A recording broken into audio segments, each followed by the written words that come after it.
Par l'immolation de l'agneau, la puissance de Satan, du péché et de la mort a été brisée. La chose est symbolisée dans Exode 12 par l'institution de la Pâque. C'est pour Israël une vraie résurrection, une délivrance complète de la tyrannie de Pharaon. Or, peu après, il semble que tout soit de nouveau remis en question.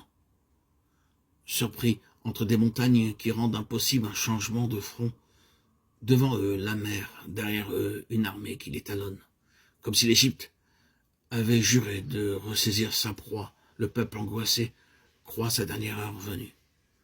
Mais au milieu de cette détresse, Dieu rappelle Moïse à la réalité spirituelle.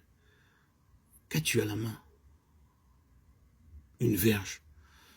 Dans tout ce livre de l'Exode, la souveraineté divine est liée à la verge de Moïse. Or, c'est justement une question de souveraineté que l'ennemi furieux d'avoir perdu la partie croit pouvoir soulever à nouveau. Cette poursuite n'est pas autre chose qu'un suprême défi jeté par Pharaon à l'autorité de Dieu.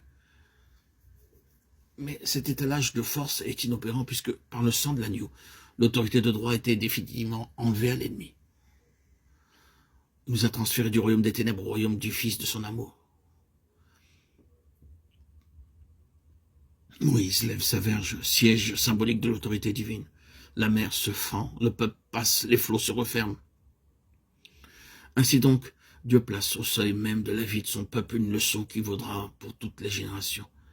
C'est que depuis l'effusion du sang de l'agneau, l'adversaire peut nous impressionner par sa présence, son activité, mais sa puissance est brisée, quel que soit le déploiement de force dont il nous environne. L'autorité n'est pas de son côté. Ce n'est pas quand tout se présente bien et que les Égyptiens sont bel et bien noyés qu'il faut croire à la victoire. C'est à l'heure tragique où tout semble contre nous. La victoire qui triomphe du monde, c'est notre foi. La personne de Christ présente trois caractéristiques qui doivent se retrouver chez les croyants individuellement, aussi bien que dans l'Église qui est son corps. La spiritualité, la prépondérance du céleste sur le terrestre et l'universalité. On a voulu opposer le message de Paul à celui des autres apôtres pour discréditer par là l'ensemble de la révélation. En réalité, la différence n'est pas en espèces, mais en degrés, et met en lumière ce qu'est vraiment la plénitude de Christ.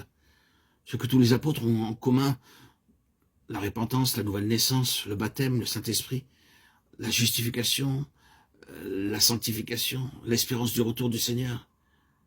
C'est sur la question de l'Église qu'une différence apparaît. Les 12 distinguent toujours entre juifs et gentils. Ils prêchent aux uns comme aux autres, mais maintiennent toujours la distinction entre chrétiens d'entre les juifs et chrétiens d'entre les gentils. Pour Paul, la croix représente la disparition définitive des uns et des autres. Il y a un seul homme nouveau, et il ne peut plus être question ni de juifs, ni de grecs.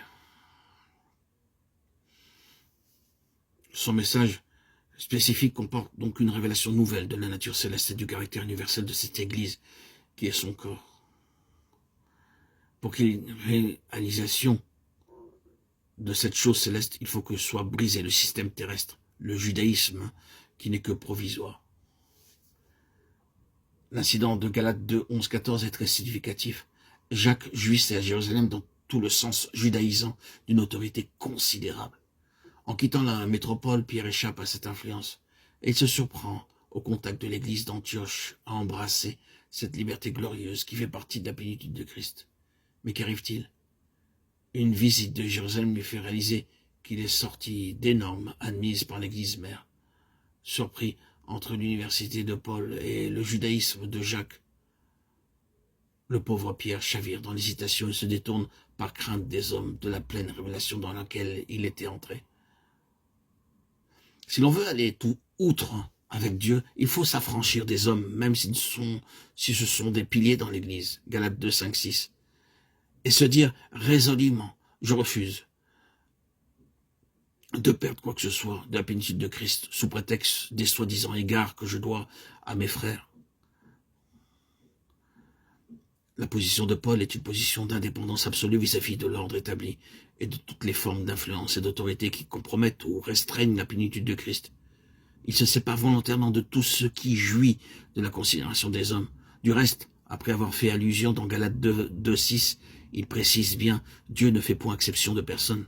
Ce qui veut clairement dire, parce que cela jouisse d'une certaine considération de la part des hommes, il ne s'ensuit pas qu'il possède au même titre la considération de Dieu. Il en est de même aujourd'hui en ce qui concerne le christianisme traditionnel et organisé. C'est l'ordre établi, et on peut en dire beaucoup de bien, mais quand on aura rappelé que c'est Dieu qui l'a suscité, et quand on aura dit tout le bien qu'il y a à en dire, la question restera posée. Est-ce bien là le dernier mot de ce que Dieu a à dire? Est-ce là la plénitude? Les systèmes terrestres ne sont pas sans exercer une certaine tyrannie. Ils peuvent être un obstacle à la plénitude de Dieu. Paul rencontrait cela chez les autres apôtres. Quand il voulait mettre en lumière la vraie nature de l'Église, qui est son corps, il se heurtait à l'incompréhension des cercles apostoliques. Sans diminuer la valeur des autres apôtres, nous reconnaissons qu'ils ont posé les fondations. Apocalypse 21:14. Mais Paul est le sage architecte dont le ministère concerne davantage la superstructure de la maison de Dieu, car c'est par lui que nous savons de l'Église qu'elle est un organisme universel, céleste et spirituel. Notre but doit être la plénitude de Christ, si c'est elle que nous voulons et si nous la voulons de tout notre cœur. Dieu nous montrera bien où elle se trouve. Frères et sœurs en Christ, bien-aimés, auditeurs, auditrices, tout ce qu'il demande de nous, c'est que nous soyons prêts à entrer pratiquement dans toute sa pensée. Paul paya un grand prix pour en arriver là. Les apôtres ne pouvaient pas le suivre sur ce chemin, et il fut presque seul jusqu'au bout. Mais, chers amis, auditeurs, auditrices, mes frères et sœurs, c'est une grande chose d'être seul quand on est dans la plénitude de Dieu.